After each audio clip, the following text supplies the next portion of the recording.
En el episodio de hoy vamos a hablar de muchos temas, incluyendo de la serie que quiere Carla recomendar y de un podcast que voy a hablar yo de la creación de las latas, pero sobre todo vamos a hablar de los resultados de Pilgrim's Pride, vamos a hablar de Genoma Lab, de Actinver, mucho del conference call de FEMSA y todas las discusiones que tuvieron allí alrededor. Vamos a hablar del Consejo de Administración del Palacio de Hierro. Vamos a hablar del gran logro que Carla quiere presumir y lo va a hacer, espero que muy bien, y de mi visita a Ternium. Porque estamos congelados. No entiendo. Porque me falló la inspiración de la cantada. No es berrinche, me falló la inspiración de la cantada. Sí, no, pues es sábado, está Monterrey como muy nublado. No nublado, brumoso. Aquí la Ciudad de México, la verdad, está divino el clima. O sea, no te puedo explicar. Ve ¿En serio? ahí. Sí. ¿Ves ese solecito hermoso? Pero te veo muy tapada. Aquí ya está haciendo calor. O sea, sí, es que mi casa hace frío y yo soy friolentilla, pero la verdad se ve que va a ser un precioso día en la CDMX. Ya. Aquí está impresionante cómo ya de repente, o sea, bueno, ayer fui a Pesquería a ver el desarrollo complejo, como el que campus, como le queremos llamar, que tiene Ternium. Ahorita te platico de eso, pero ya se sentía un calor que no puedes creer. Y me decía, y una de las personas que me hizo el recorrido es un brasileño de Río, y me decía, llevo 2 años aquí y no puedo creer cómo particularmente en Pesquería, o sea, si Monterrey tiene un clima extremo, como que en Pesquería, me decía, cuando hace frío aquí hace 1000 veces más frío y cuando hace calor hace 1000 veces más calor y sí, está muy extremo la zona. Pero por cierto, digo, vamos a hacer después en unos días vamos a poner en White Paper un recorrido virtual porque está impactante las dimensiones de lo que tienen ahí. O sea, le han metido miles y miles de millones de dólares, pero como que para alguien que no conoce de ese tipo de industrias como soy yo, pues te imaginas que vas a llegar a un lugar con no sé, o sea, el acero te imaginas como sucio, ¿no? O sea, y me imaginaba así como que millones de obreros y te sorprende o sea, lo automatizado que está, lo controlado que está, obviamente impecable las instalaciones y pues todo lo operan desde torres de control, moviendo las grúas. No, muy difícil para mí de comunicar la dimensión de lo que está pasando, ¿no? O sea, ves, muy impresionante se cuenta los planchones, ¿no? Que la cosa esta de acero mide, pone tú que 11 metros de largo, lo aplastan en el proceso y se convierte, o sea, me tocó ver uno que lo aplastaron y se convirtió en 800 metros de largo, ¿no? Y ves así el acero naranja así de película no, está muy, muy, muy impresionante, ¿no? Y pues muy interesante ver todo el impacto que tiene eso pues en la industria y los retos que tienen ahorita con toda la situación de los aranceles y Trump y demás, ¿no? Pero bueno, eso es para otro Oye, voy a momento. hacer una pregunta que seguramente más de uno de nuestros suscriptores se va a enojar que la voy a hacer, pero prefiero hacértela a ti que hacérsela a Gemini porque seguramente habrá algunos otros que tengan la misma pregunta. Ternium compró ILSA ILSA. e IMSA. Ok, sí medio sabía, ¿viste? ILSA Sí, e sí. IMSA. Ok, que eran las dos grandes acereras de Monterrey. Sí. Ujú. Ok, y Hace compraron 20 el 100%, años. o sea, ya digamos, el cap table de Ternium no tiene No, no, no. mexicanos. No, no. Esto, o sea, Ternium real como tal se forma a partir de esas compras. O sea, Ternium, o lo que hoy es Ternium, antes era primero igual y se me confunde algún detalle, pero eran 2 acereras, una en Argentina y una en Venezuela. Ujú. Y en un consorcio, hay unas personas que habían comprado esas dos y entonces vienen en el 2005 y compran ILSA, que ILSA era en su momento, fue el pilar y la joya de la corona de Alfa, ¿no? Y compran ILSA y a los 2 años compran IMSA, que era la otra gran acerera. Entonces, una vez que hacen eso, forman Ternium como tal, que es este monstruo global, que es italo-argentino, pero vive en Luxemburgo. Es una cosa así medio exótica de la forma, ¿va? Pero Sí, el director pero a ver, general está aquí. pero la pregunta, ¿y el director general es argentino? El director general es argentino, pero tiene 20 años Sí, viviendo viviendo en en Monterrey, Monterrey. ¿va? Y desde aquí despacha. Pero mi pregunta es si, así como cuando FEMSA vendió la cervecería y se quedó con acciones de Heineken, entonces, Sí, no, digamos, no, aquí no. Aquí no, o sea, fue un Aquí deal no. todo cash Sí, y no sí. hay no hay socios mexicanos, digamos, en Digo, Ternium. pues Ternium es una empresa pública, seguramente habrá Claro, quien claro, tenga pero acciones, no hay pero no. accionistas No, no. relevantísimos No, no, mexicanos. nada que ver. De hecho, particularmente la compra de IMSA, que fue un evento de liquidez de, no me acuerdo la cifra, ahí lo tenemos, ahí lo contamos en White Paper. De hecho, fue el primer artículo de White Paper ese. Ujú, Este, ¿de en verdad? de verdad, fue el primero. Pero esa transacción fue la que dio pie o que de alguna manera aceleró la creación de los family offices en Monterrey, porque pues ahí de repente a varias familias les cayeron muchos millones de dólares y se organizaron cada quien de manera como muy estructurada y muy planeada en family offices, ¿no? Entonces hay un antes y un después de la figura de los family offices en Monterrey a partir del evento de liquidez de IMSA. Pero bueno, así se crea Ternium. Ternium hoy tiene ventas como de 17 o 18 mil millones de dólares al año. Es muy, muy grande, ¿verdad? Y México, o sea, tiene operaciones en varios países, pero México es aporta, no sé, una cuarta parte o de una tercera parte del negocio. Pues sí, las fotos que mandaste ayer, la verdad, se veían muy impresionantes y eso que eran poquitas. Entonces, ¿y vas a escribir un artículo completo de esto? ¿Vas a sacar un video? ¿Qué vas a hacer con todo Ya lo ves que que estamos aprendiste probando en Ternium? con diferentes formatos, pero pude entrevistar al CEO y la idea es compartir la entrevista en video junto con una especie de recorrido virtual. Aparte, ¿sabes qué te mueres? Que tienen, como lo tienen también hecho, tienen en una parte una pantalla que yo nunca había visto, que te hace, que se ve como si fuera medio de tercera dimensión. No sé cómo está instalada y tienen sistemas que te permiten, haz de cuenta que está como simulado lo que está pasando en tiempo real dentro de la línea. Entonces, no sé cómo explicarte, o sea, ahí van a salir en las tomas, pero está muy espectacular el cómo te muestran cómo funciona la cosa. Le han metido, independientemente de lo que digo de la planta como tal y de los hornos y todo, la inversión que tiene en sistemas es increíble, ¿verdad? Y muy amigable. O sea, eso es lo que como que te sorprende mucho, ¿no? A mí me encanta ir a fábricas que hacen cosas de verdad. Y creo que lo he platicado varias veces, pero mi papá hace tornillos y tuercas y crecí mucho en la fábrica y había cosas como lo que tú dices, la forja en caliente, sacaban las piezas con pinzas, digo, seguro ya se hace de una manera muy diferente y No, se no, no veían hay hacia el gente. rojo vivo, Sí, no hay gente aquí. o sea, Todos todo es están, robotizado. todos están en una torre de control.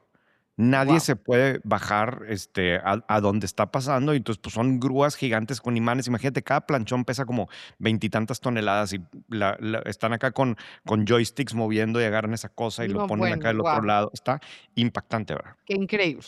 Bueno, y Y, del y otro lado del espectro, ahora sí que de lo más industrial a lo menos industrial posible, se me olvidó en el último episodio de White Paper decirte que estoy impactada de que el Consejo de Administración del Palacio de Hierro no tiene una sola mujer. O sea, a ver, tienen una CEO, ¿no? Ahora, tiene mujer. una CEO que además es espectacular, que hablamos aquí de ella porque yo tuve la oportunidad de conocerla y me pareció impresionante su currículum, su experiencia, su presencia. O sea, me quedé muy positivamente impresionada por ella. Viene de La Samaritaine en Francia, pero antes estuvo en Disney manejando todo lo que tenía que ver con Disney con los parques de Disney en París. Y además, antes de eso estuvo en BCG, o sea, tiene todo, ¿no? Y además tiene estilo, porque si eres la CEO de Palacio de Hierro, tienes que verte como la CEO de Palacio de Hierro, ¿no? Entonces lo tiene todo. Pero la semana pasada publicaste en White Paper no el organigrama, la lista de consejeros del Consejo de Administración de Palacio de Claro. Hierro, Ujú. y me impresionó mucho, porque yo siempre digo que, a ver, que yo entendería que Ternium no tenga ninguna mujer en su consejo de administración, no sé si lo tenga o no, porque ¿cuántas ingenieras mineras se gradúan cada año? Es una industria Industria, muy, muy, profesión. muy Sí. masculina, ¿no? O sea, pero desde el pipeline de quienes estudian en eso, quienes quieren trabajar en eso, ¿no? Etcétera, etcétera. Pero la verdad es que sí, o sea, Palacio de Hierro, ¿qué porcentaje de sus transacciones crees que sean hechas por mujeres? No, no ¿70? sé. No del Probablemente. volumen, pero de los Sí. tickets, 70. Y que además la moda es uno de sus tent poles, ¿no? Y digo, entras y el primer piso que está ahí, porque evidentemente es el más rentable, que es todo lo que es perfumería y cosméticos, el 98% debe de ser para mujeres. Sí, para mí fue como un poco como, o sea, ¿sabes? Como que no sé si es que no necesitan o que no lo quieren hacer solo por quedar bien con esto de que muchas veces la gente pone una mujer en su consejo porque se vea bien que tienen una mujer en el consejo. Entonces, por un lado digo, bueno, qué bueno que no nada más pongan a una mujer por fines cosméticos. Por otro lado es, oye, pero es que yo creo que de verdad sería muy positivo que tuvieran una mujer que no nada más fuera mujer, que fuera súper conocedora de las categorías que mueven el Palacio de Hierro en su consejo, que ha de haber montones. Entonces, no sé, tenía yo como esta duda existencial de por qué. O sea, ¿por qué empresas donde hace todo el sentido del mundo tener muchas mujeres en su consejo siguen sin tenerlo?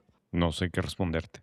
Eh, no sé, o sea, en este país hay algunas empresas que han sabido muy bien cómo crear monopolios, ¿no? Y creo que el Palacio de Hierro, aunque aún y cuando dices, oye, no, a ver, pues por supuesto que no es un monopolio porque tiene mucha competencia por todos lados, sí tiene un monopolio en un cierto tipo de transacciones o en un cierto tipo de productos, sobre todo en un cierto tipo de marcas, ¿no? Ujú. Y yo creo que en ese sentido, su prioridad es simplemente proteger esa posición y lo han sabido hacer muy bien. Y pues, por lo mismo sienten menos necesidad. Ojo, estoy inventando, ¿verdad? Estoy suponiendo lo que puede pasar, ¿no? Este, sí, probablemente sientan menos urgencia de ver cómo transforman y cómo hacen más cosas y por lo tanto, oye, vamos a cuidar esto. Es un gran negocio, realmente, el Palacio Sí. de Hierro y ha sido así por muchos años y por lo tanto tienen menos motivación de hacerlo. ¿Y quién compite en ese tipo de transacciones con ese tipo de marcas? A mí sí me sorprendió mucho cuando hicimos el análisis del Palacio de Hierro hace como 2 años, que realmente se ve como un monopolio digo, no en el mal sentido, en el buen sentido para ellos, de que lo diseñaron muy bien y hoy cierto tipo de marcas, cierto perfil de marcas, cuando quieren entrar a México, prácticamente la única forma que tienen de hacerlo es así, ¿verdad? No Por sé medio del si va a Palacio de Hierro. seguir siendo así. O sea, yo creo que con la entrada de los centros comerciales súper high end, o sea, piensa en arts, ¿no? Eh, Quizás ya no va a ser así en el futuro. O sea, puede ser No, no, pero que es según yo, el Palacio opera las boutiques de las marcas. O sea, es que tú ponte a pensar, tú eres una marca, no sé, no sé cuál, tú eres la que sabes de marcas, ¿no? Pero eres una así muy ay, sí, exótica, muy cara y la madre. Y dices, Hermès. "Oh, sí, eso, no sé.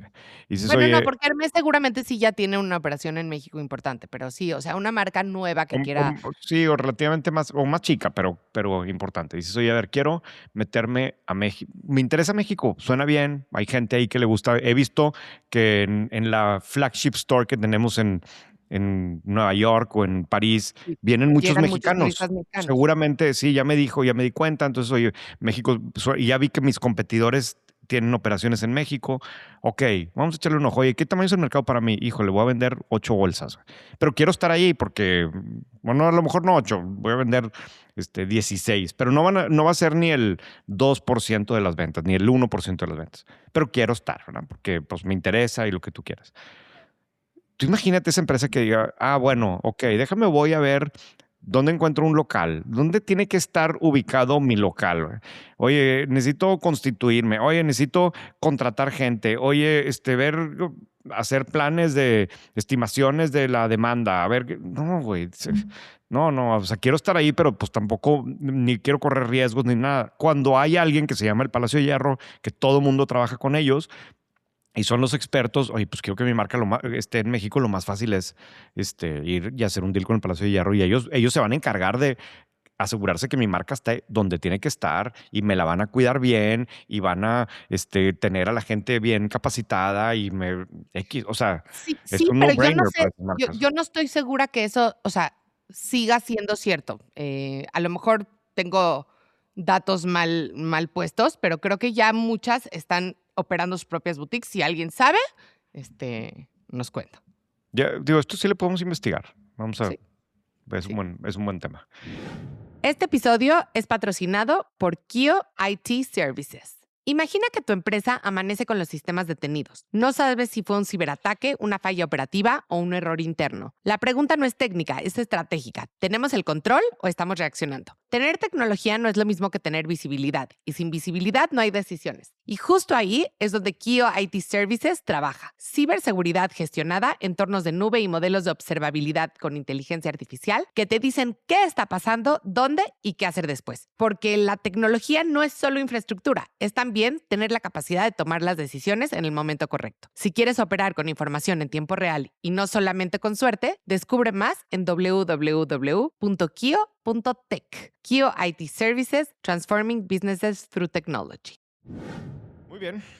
Vamos a darle, ahora queremos hacer un repaso para el Deep Dive, como solemos hacerlo cada trimestre, de los resultados trimestrales de algunas de las empresas, ¿no? Entonces, cada trimestre le damos una repasada a los resultados. El trimestre pasado, por ejemplo, hablamos de Santander, hablamos de Walmex, hablamos de Grupo Tracción, de Grupo México, perdón, de Tracción, de Nemac, de Laurate, y ahora traemos otras empresas distintas, algunas de las cuales prácticamente nunca hablamos y una de la que hablamos mucho, pero que estuvo muy interesante el conference call, como suele ser, ¿no? Entonces, si quieres me arranco yo, Carla. Pilgrim's Pride. Esta empresa que creo que nunca hemos hablado en el podcast. Es una empresa de Estados Unidos. Yo no sabía que era de JBS. Sí.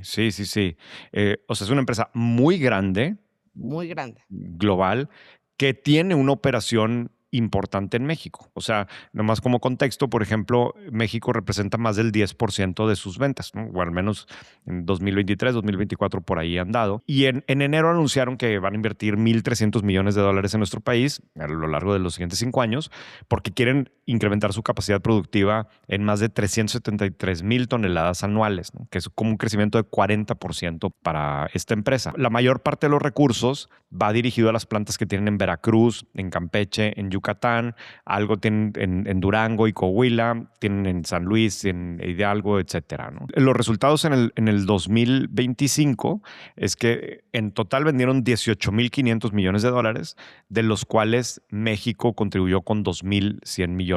O sea que es más o menos lo que han venido haciendo en los últimos 2 años, ¿no? Y digo, nomás para dar un poco más de contexto, pues su sede está en Estados Unidos, es, como bien dijiste tú, el principal accionista es JBS, JBS es brasileña, ¿no? Es brasileña, según yo, es la empresa más grande de carne animal, digamos, de todos los tipos de carne animal del mundo. Es muy, muy, muy grande. Ya, sí, aquí, o sea, estos en el 2015 se quedaron con las operaciones de Tyson Foods en México y actualmente tienen aquí en nuestro país varias plantas de procesamiento y como 10 criaderos, ¿no? Venden desde pollo fresco hasta cocinado, pollos vivos, pues ya comida Me llamó la preparada. atención eso, ¿no? O sea, como que estaba yo pensando en todo lo que encuentras en el súper de Pilgrims y de repente así, pollos vivos. O sea, obviamente eso seguramente lo venden en un canal más B2B, pero no hubiera yo pensado que venden pollos No, vivos hombre, también. ese no tienes una idea del tamaño del negocio. Cuando hicimos en White Paper el análisis de Bachoco, no me acuerdo ahorita los números, pero para Bachoco el negocio de pollos vivos era gigantesco, enorme. Pues es ¿Pero a venderle quién le venden los pollos vivos? a las pollerías. O sea, en México se consume muchísimo pollo, ¿no? Sí. Y está lleno de pequeños restaurantes de pollo, ¿no? O fonditas de pollo, ¿no? Y todo eso Ajá. ¿Pero lo ellos compran venden. el pollo vivo? O sea, ¿la pollería compra Sí, el pollo vivo y lo matan sí, ahí pues atrásito? hay de todo. En nuestro curso de negocios 101 que hicimos ¿ya fue el año pasado? Sí, en diciembre del año pasado, había varios grupos de chavos que venían en familia, ¿no? Primos o hermanos o así, y había 3 hermanos que justamente el negocio familiar era de pollos vivos, pero ellos Ya, sí los mataban, según yo, ¿cómo se diría? Como un rastro, como un criadero de pollos. sí, Y de hecho, sí. uno de sus clientes, según yo, eran este tipo de compañías muy grandes que, igual que Bachoco, no pueden sourcear todo lo que necesitan de criaderos propios. Entonces también compran a criaderos locales. si Sí, es que entendí bien. sí, sí. Digo, estos son datos de 2022, que fue cuando hicimos este artículo. Para Bachoco, casi una cuarta parte de los ingresos vienen de vender pollos vivos. Es un negocio que funciona principalmente en el centro y en el sur de México y está muy relacionado con gente que necesita comprarlos para restaurantes, para asaderos, para mercados o incluso consumidores finales, me imagino que en ciertas zonas más bien rurales o lo que sea, que valoran la opción de adquirir el producto de pie, le llaman, porque eso garantiza la calidad del producto final, o sea, la frescura, ¿verdad? O sea, lo van a sacrificar ya que se va a utilizar, ¿verdad? Es un negocio como muy grande en México, pues te digo, para Bachoco es una cuarta parte de los ingresos, ¿verdad? Entonces, Pilgrim's Pride seguramente también está muy grande ahí, ¿verdad? Sí. Ahora, me llamó la atención que es el 10% bueno, 12% de las ventas, porque estoy viendo que, o sea, dije, a lo mejor es una empresa que solo opera en el continente americano, pero no, opera en Europa, o sea, dice que tiene operaciones en más de 100 países. Evidentemente, no seguramente todos tienen la misma importancia para ellos, pero no creo que haya muchas empresas globales de las cuales México sea el 12% de sus ventas. O sea, No, no hay 12% es tantas. muchísimo, ¿no? Sí, sí, no hay tantas. Y aparte, o visto de otra perspectiva, es una empresa con ventas de más de $2,000 millones en México, que igual tampoco hay tantas empresas en México que venden más de $2,000 millones, ¿no? Sí, y nada más por curiosidad estoy viendo cuál es el market cap de Pilgrim's Pride. $10 billones. Ay, Genoma Lab, que la verdad es una empresa que siento que nunca, por lo menos en este podcast, no me acuerdo nunca haber hablado de Genoma Lab. Y no Seguramente estoy sí muy hemos hablado. ¿Sí? Pues seguramente sí, ¿verdad? Y no es una empresa tampoco que en White Paper haya tanta información. No, sí, Siento. tenemos un artículo de viernes que hizo Daniela de un poco contando su historia o sea, tiene varios elementos bien interesantes de la historia de Genoma, ¿no? Porque al final digo, bueno, ahí está en el artículo de No, White pero a Paper, ver, pero cuéntanos tantito. no, porque bueno, de entrada es de las empresas que en la primera generación se hicieron grandotas. Es una empresa que no es Ya me muy acordé. vieja, ¿no? Sí, y Y que es eso muy por un lado. asset light, además, que era lo otro que decía el artículo, ¿no? Claro, claro. Y es una empresa que justamente su fortaleza ha sido la capacidad de crear marcas, ¿no? Y crear marcas y comercializarlas y tener presencia publicitaria y crear marcas desde cero. O creo que también adquirieron algunas y las crecieron y demás. Digo, históricamente ha crecido mucho en México, mucho en Estados Unidos. Está bastante globalizada en ese sentido también. Tiene operaciones grandes en América Latina, ¿no?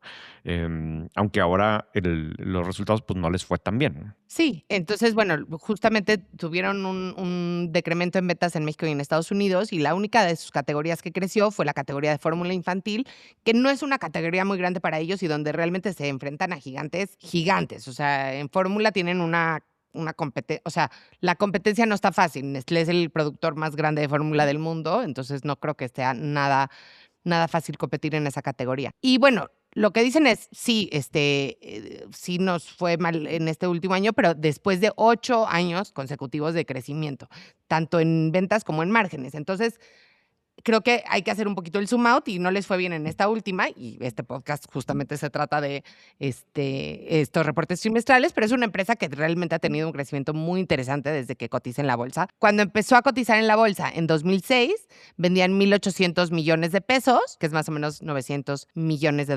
Fíjate que yo pensé que era más grande. Pues a ver, Carla, es bien grande. Lo que pasa es O sea, que, es gigantesca. claro, claro, ya vemos. Pero a veces hablamos de que hay marcas mexicanas que ya venden una sola marca, $1 billón o $1,000 millones, y aquí toda la empresa está cerca de llegar a eso. Igual es una empresa gigante y el crecimiento, pues en 10 años, no, en 20 años ha sido de 10x. Entonces, no muchas empresas logran eso. Y lo que me gustó muchísimo en su conference call es que reconocieron que se equivocaron en proteger sus márgenes y perdieron market share en la categoría, una categoría creciente muy importante, que es la categoría de bebidas hidratantes, ¿no? Entonces, Suerox perdió market share. No dicen contra quién, pero nos imaginamos que es contra Electrolit. Literalmente lo que dijeron, en bebidas perdimos un punto de market share a nuestro principal competidor, mientras que estaban, y dicen, ellos implementaron una estrategia de reducción de precios muy agresivos, bajaron de 25 a 20 pesos por botella. Y en contraste, lo que Genoma decidió hacer fue proteger los márgenes en Q3 y pensaron que realmente no no les iba a pegar muchísimo en el market share esta acción del competidor de bajar de 25 a 20 pesos y que para cuando se dieron cuenta y bajaron el precio de Suerox de 25 a 18, ¿sí? Pues la verdad es que la temporada más importante de bebidas hidratantes ya se había acabado y entonces no pudieron recuperarse de esa pérdida de market share y me encantó que acaba diciendo we own that mistake, o sea, Sí, somos es la dueños frase, de está nuestro buena. error, porque Sí, no es tan común y ahorita lo vamos a ver en la siguiente que tú nos vas a platicar, pero no es tan común que las empresas digan, pues sí, la verdad, ahora sí que fue nuestro error y lo reconocemos sí. entonces está muy bien porque además en la medida que reconoces que es un error tuyo, tan pública y abiertamente y que lo hace el CEO enfrente de todo el mercado, yo creo que eso también hacia adentro trae una cultura de decir, podemos reconocer nuestros errores en vez de empezar a ver realmente no, sí, no, o sea, como una guerra de qué pasó y movernos hacia adelante.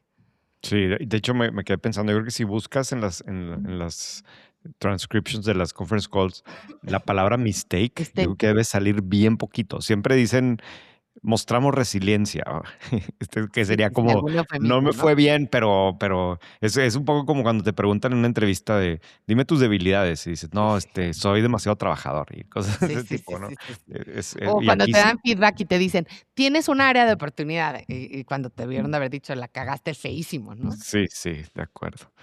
Muy bien. Yo quería hablar ahora de otra empresa de la que tampoco hablamos tanto, pero es Actinver. Actinver es una de estas instituciones que nacen a mediados de los noventas junto con, más o menos al mismo tiempo que Banregio y que Banco del Bajío, y hay toda una generación de instituciones financieras que nacen en ese momento, pero que desde el principio como que encontró un buen mercado, no sé, en la parte de fondos de inversión, de Ujú. administración de fondos como tal.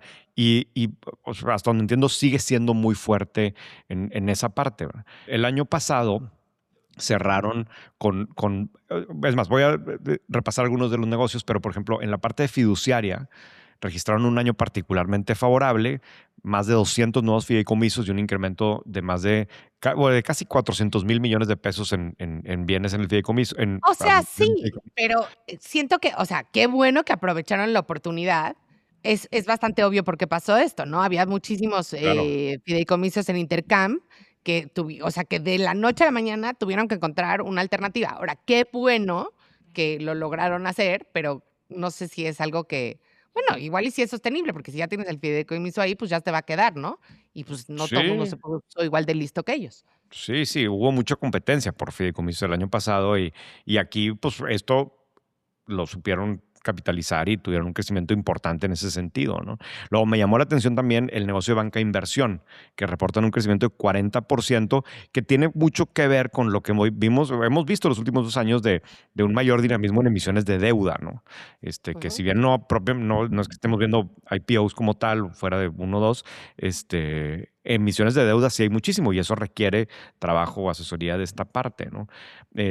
Un crecimiento bien importante en los ingresos que vienen de comisiones y tarifas en general, ¿no? Que es 24% anual, ¿no? Que está relacionado con lo que ya decíamos, con mayores ingresos en administración de fondos, con la banca de inversión, con el servicio fiduciario, y en donde no les fue bien es en la parte de crédito, ¿no? Que aquí sí, en lugar de decir errores, enfrentamos un entorno más retador, Ay, ya.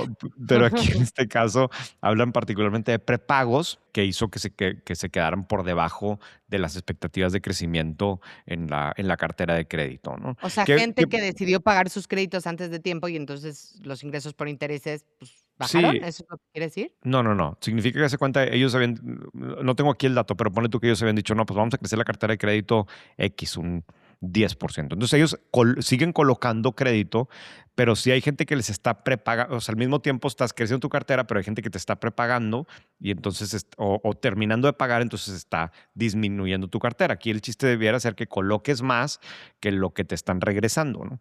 Pero en una institución financiera eso es bien delicado porque, pues al mismo tiempo no quieres colocar por colocar, ¿verdad? Porque no quieres meterte luego en broncas de que no lo vas a poder cobrar. Entonces, es una mezcla chistosa en donde tienes que traer una atracción de clientes buenos, suficiente y luego un buen trabajo de filtrarlos y colocarlos para compensar los que te están repagando, ¿verdad? Es importante. Y la otra cosa que sí me llamó la atención, que yo creo que está relacionado con la parte de los fideicomisos, pero la línea de captación tradicional, que incluye, sí, o sea, los recursos para fondeo del mercado de dinero, bonos bancarios, etcétera, creció 15%, que es importante, ¿no? A más de 50 mil millones, ¿no? ¿Qué es eso? El dinero que cuidan, o sea, todo lo que los Ok, o clientes sea, pues sí, pero eso, como dices, también tiene que ver con todos los fideicomisos, seguramente, ¿no? seguramente, ¿verdad? Sí. Pero pues, O sea, al final del día, se hicieron una institución financiera bastante más grande. pues sí. Y el resultado, por ejemplo, pues tú lo ves al final del día en la utilidad. O sea,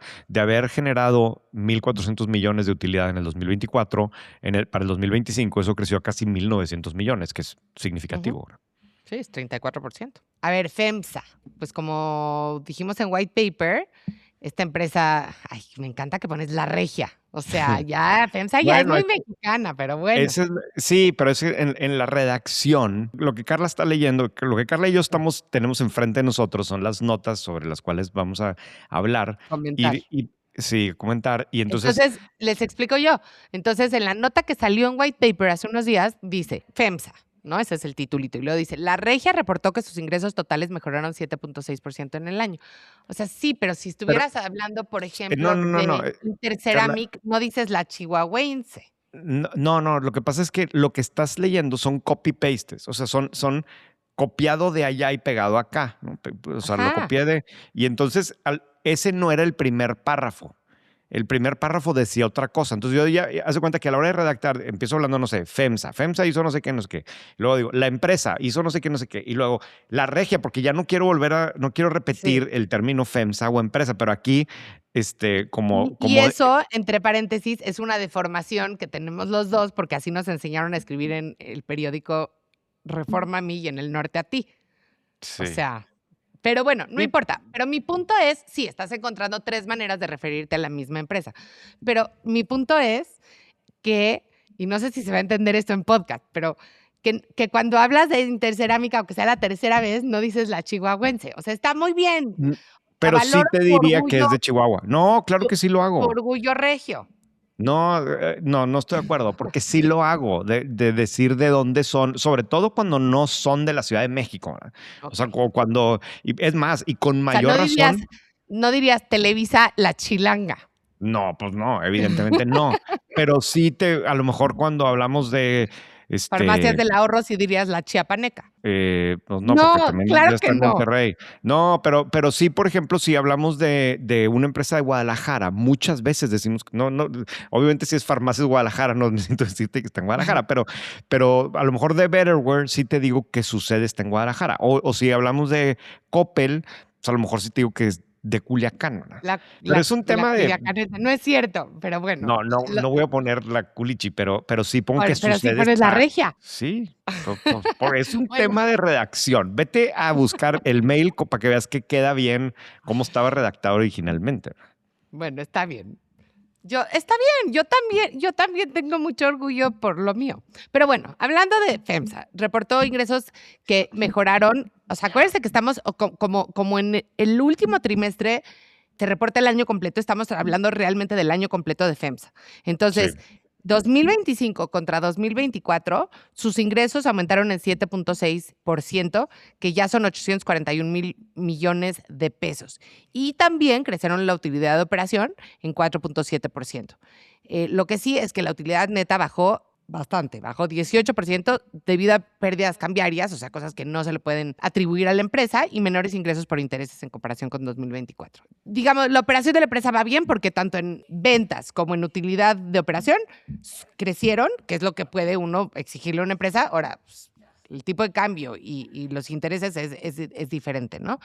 De lo que puedes Digo, en una empresa atribuirle como a la empresa. FEMSA, pues sí hay también cosas que hacer por ahí, ¿verdad? Porque al final es muy global y tienen negocios por todos lados y demás. Pero estos resultados de FEMSA están bien interesantes cuando te metes porque acuérdate que al final, si estamos hablando de FEMSA, pues no estás hablando de un negocio, estás hablando de un portafolio de negocios Así es. muy distintos, con muchas cosas sucediendo en diferentes países y por lo tanto con comportamientos distintos, ¿no? Entonces, a mí lo que digo, eso sí lo hemos mencionado ya aquí, pero estos son los conference calls más entretenidos de todos, ¿no? Porque hay una mezcla en donde realmente le interesa a muchos analistas, entonces hay muchas preguntas, ¿no?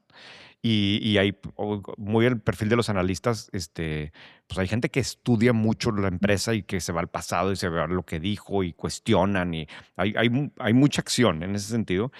Y por otro lado, también es súper claro y también lo hemos mencionado ya aquí antes, es evidente que hay un esfuerzo del management de ser muy transparentes y de ser, pues un poco lo que decíamos hace rato, ¿no? De reconocer aquí nos equivocamos, esto no está funcionando bien, esto sí, y de dar muchos detalles, muchos más detalles, casi que de líneas de producto y de acá y de estrategias, entonces se vuelve como más, pues más interesante de ver, porque no ves solamente los estados financieros, sino ves, no, estamos vendiendo 28 vasos de café en promedio al día por Oxxo.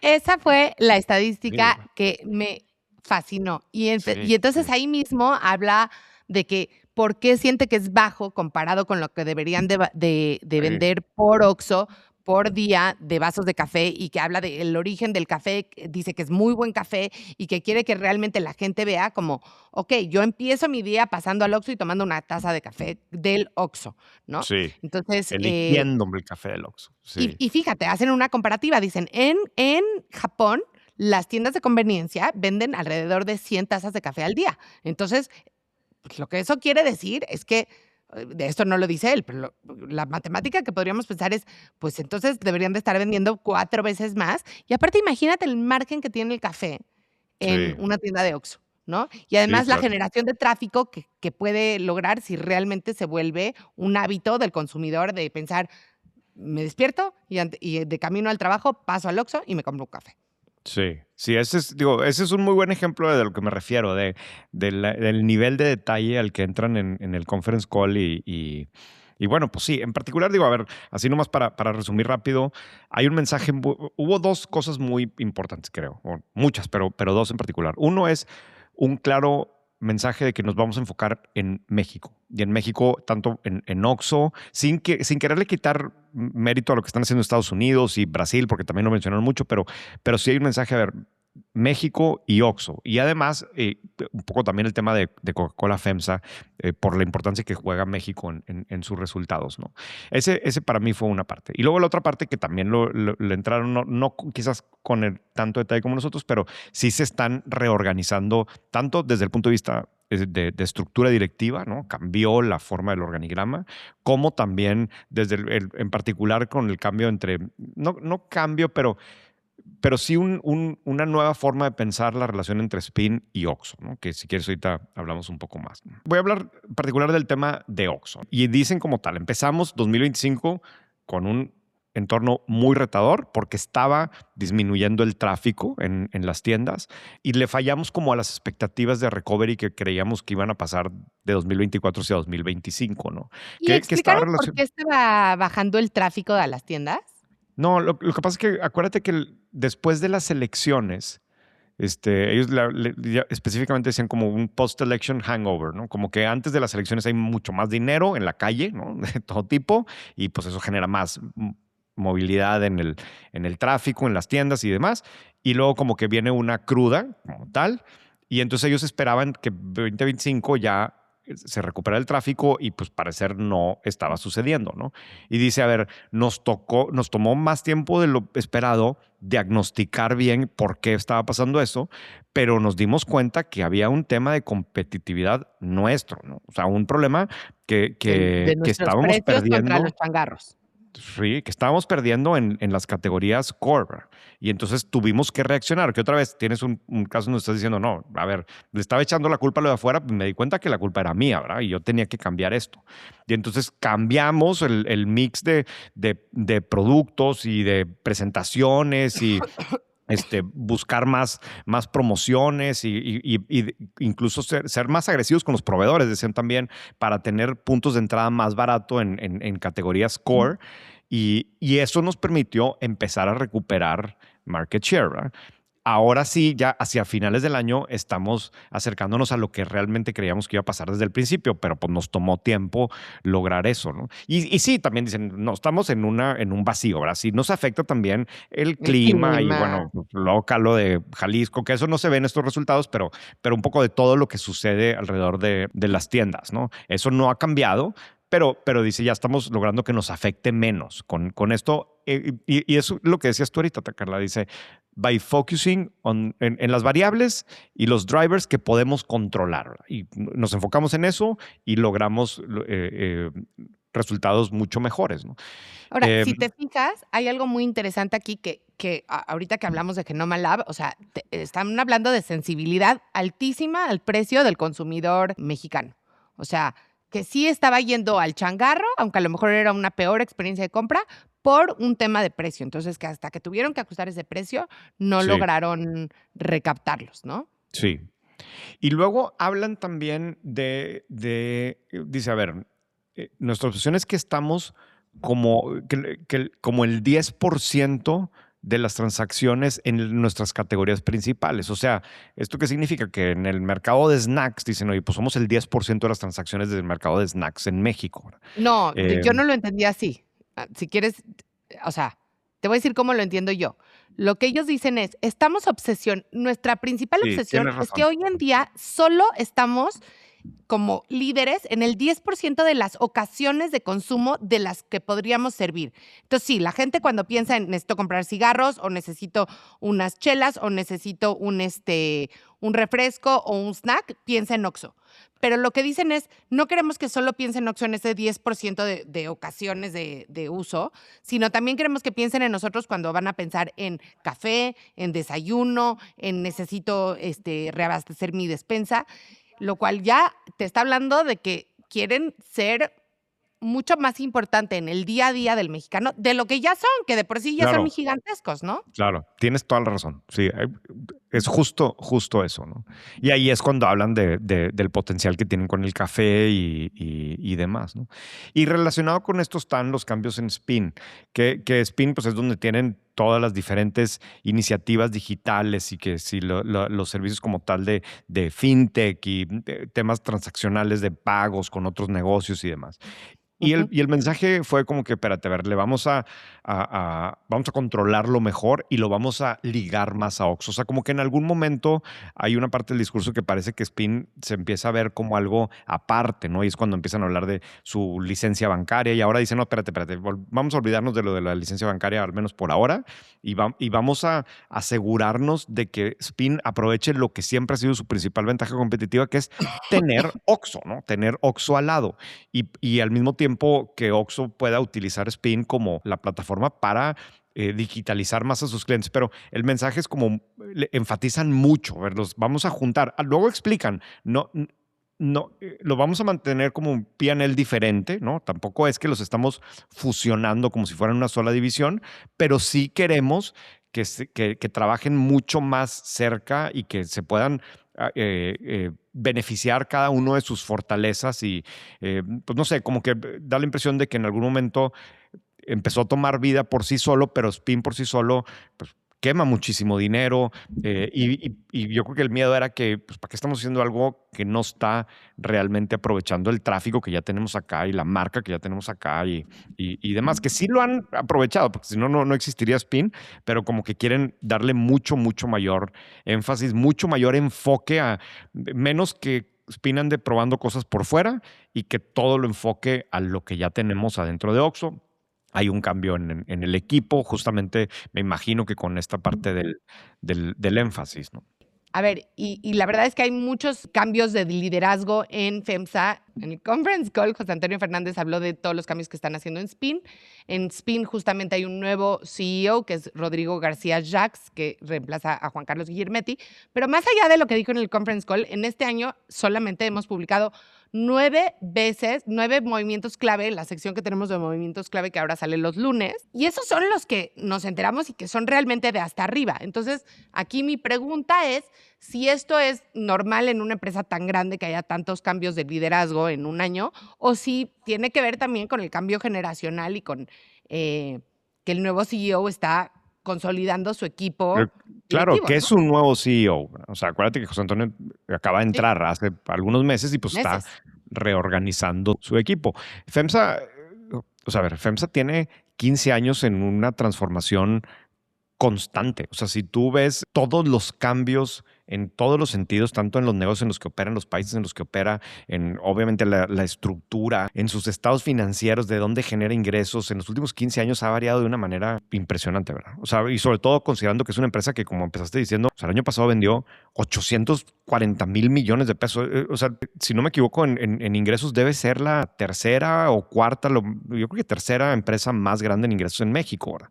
Otras cosas que se trataron en el conference call, como suele ser ya, digo, sé gacho que lo diga así, pero suele ser ya la costumbre, farmacias es la división que decepciona, ¿no?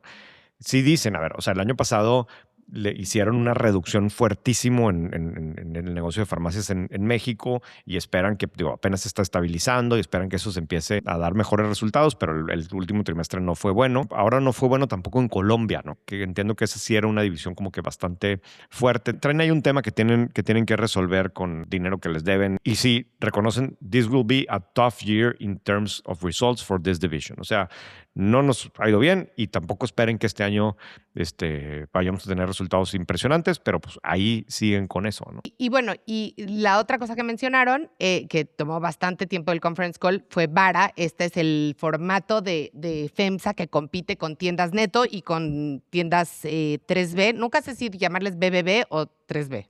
3B, Sí, de, ¿no? de- de hecho yo no sé cuando lo escribo, si pongo tres Bs o un 3 y una B, como que lo veo de todas formas. Sí. Bueno, entonces es el formato de hard discount que compite con ellas y el CEO de FEMSA dijo que lo tiene muy emocionado junto con lo que pasa con Oxxo y con Brasil, pero hablando específicamente de tiendas Vara, habló de que los ingresos totales crecieron más de 30% en el cuarto trimestre y que sumaron 157 tiendas en el año para llegar a 636 en total. Es muchísimo tener 636 tiendas, pero acuérdate que Oxxo que tiene 12,000. No, hombre, como 25,000. 25,000. Entonces, sigue siendo un negocio chiquititito para ellos. Yo creo que está como en modo piloto. Es un negocio que para cualquier otro sería gigantesco.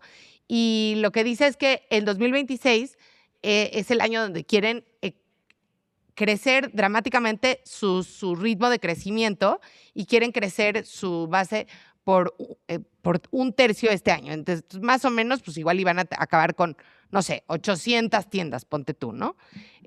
Lo que sí es que yo he pensado en esto de que si a Oxxo realmente le conviene tener, bueno, a FEMSA le conviene tener muchas tiendas Vara, y creo que no, ¿no? O sea, porque, a ver, piensa que si tú tienes un Oxxo y al ladito un Vara, pues obviamente el cliente va a ir el cliente, si es sensible al precio, va a ir a la tienda Vara y entonces son menos ingresos para el grupo en general. Entonces, es uno de estos problemas de estrategia como de The Innovator's Dilemma de Clayton Christensen, de cómo creces ese negocio que te puede llegar a canibalizar el que ahorita es el más bonito de la compañía.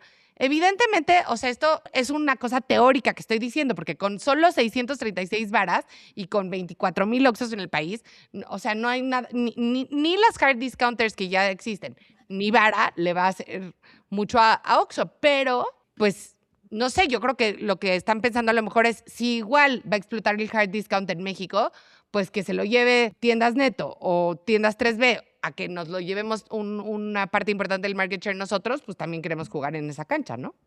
Sin duda, ¿no? Aparte, acuérdate que yo no sé si sea menos buen negocio que Oxxo, ¿eh? Porque como son Margen. muchas marcas propias, a lo mejor ahí los márgenes son mejores. Y por otro lado también, hasta donde entiendo, las ubicaciones son distintas, ¿no? O sea, los Oxxos suelen estar en la esquina de la avenida donde ahí tienes mucho más tráfico porque es una compra de conveniencia, más de impulso, y estos suelen estar más adentro del barrio, como más doméstico, no sé cómo llamarle. O sea, sí tienen es otra forma de crecer en lugares en donde dices, no, aquí no hace sentido un Oxxo, pero sí hace sentido y aprovecho todas las fortalezas y el know-how que tengo en temas de logísticos, de distribución entonces, digo, seguramente lo han pensado muy bien, seguramente tiene algo también de downsides en ese sentido, pero pues es una realidad que tienen que estar ahí porque claramente el mercado en México está eligiendo este tipo de formatos, ¿no?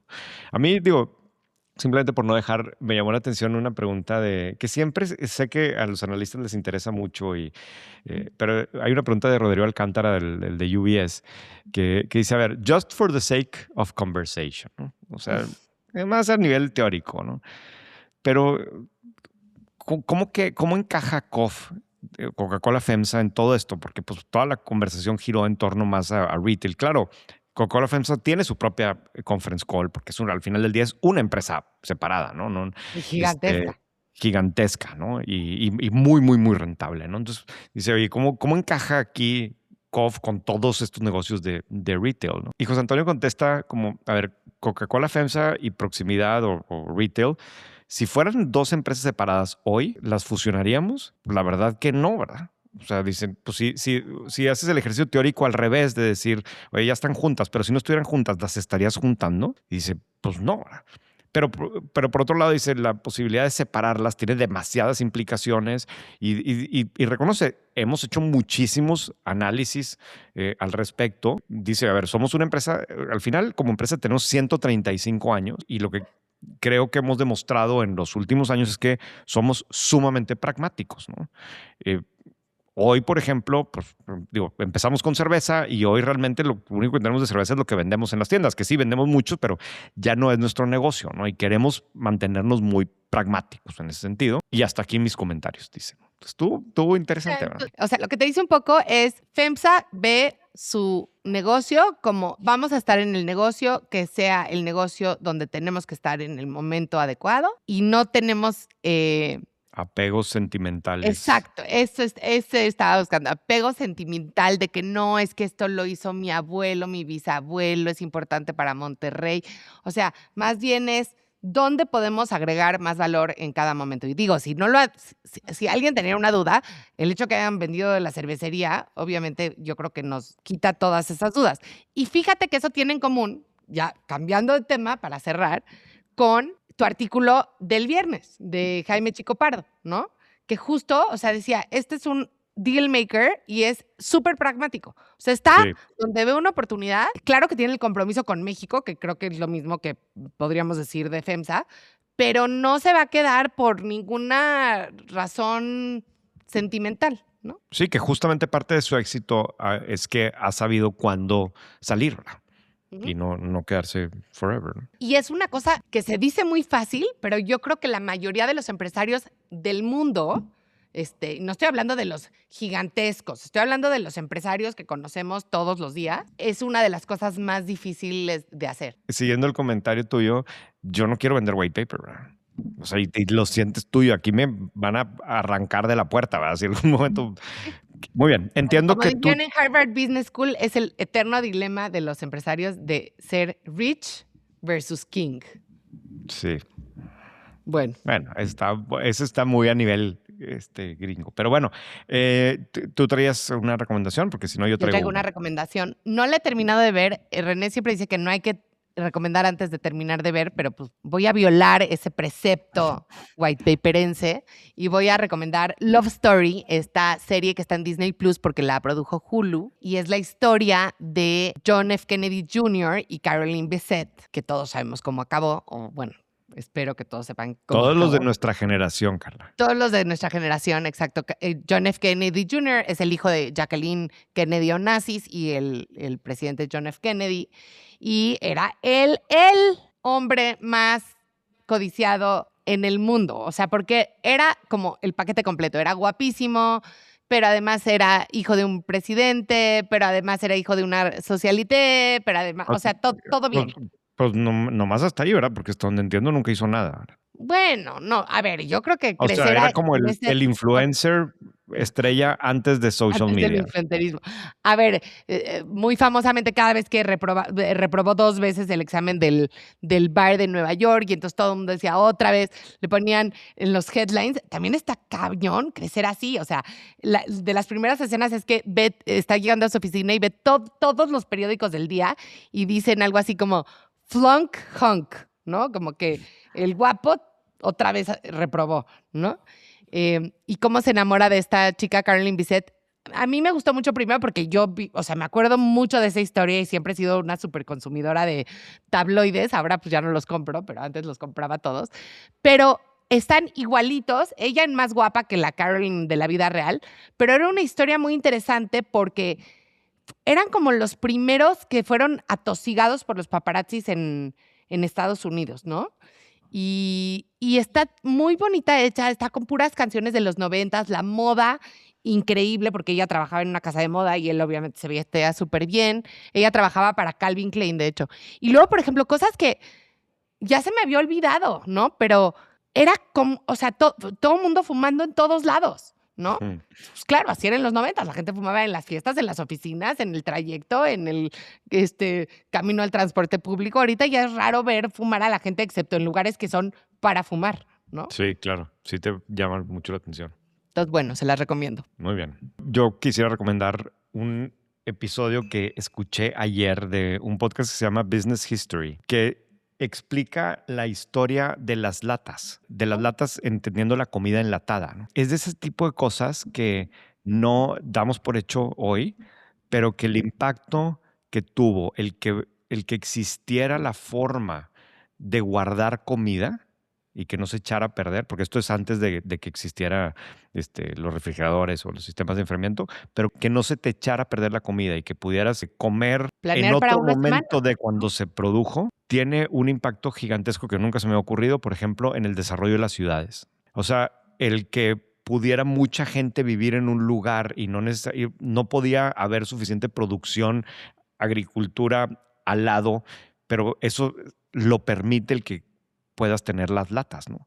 Y el crecimiento de que la gente pudiera trasladarse de un lugar a otro y pues, llevar comida y no morirse de hambre en el intento o de desnutrición, porque a lo mejor podían comer como carne seca y cosas así, que había cosas que no se echaban a perder, pero te echaba a perder porque no Las puedes estar un famosas año comiendo conservas, de eso. ¿no? Exacto. No sabes qué entretenido está. O sea, y aparte son muy buenos los tipos que hacen este podcast que cuentan etapas así de la historia, pero es que, o sea, sí, nunca se me hubiera ocurrido lo relevante que ha sido para la historia del desarrollo. Y luego platican de la creación de las empresas gigantescas de latas en Estados Unidos que tienen, no sé, 100 años, no me acuerdo cuánto, pero y se hacen monopolios y está interesantísimo. Es el tipo de podcast que Mira. son como que cortitos, muy entretenidos y te hacen sentir como que, wow, pues aprendí algo que no sabía. Está muy bueno.